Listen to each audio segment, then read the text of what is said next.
Unampa mtu tende ya kufuturu, anatikia wala dhalin, huko anakula tende.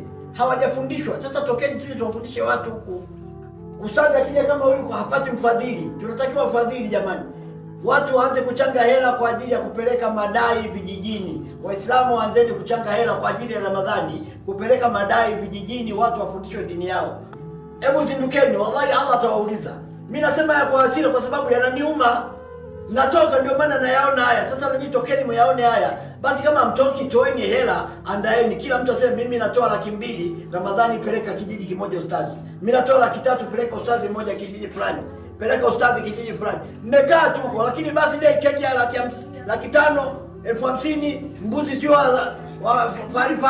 Hayo mambo tuyaache, tufanyeni kazi ya Uislamu. Kama sivyo tutakuwa tunasemana kabisa. Wewe bwana utufai kwa sababu ushirikishwi kupeleka Uislamu mbele. Nyinyi mnapeleka timu zenu, mnapeleka kata zenu, mnapeleka ukabila wenu, mnapeleka taasisi zenu. Mimi taasisi fulani. Taasisi fulani inafanya kazi gani? Wao taasisi tu kila siku mnagombana hizo taasisi. Fanyeni kazi kama hizi. Asalamu alaykum warahmatullahi wabarakatuh.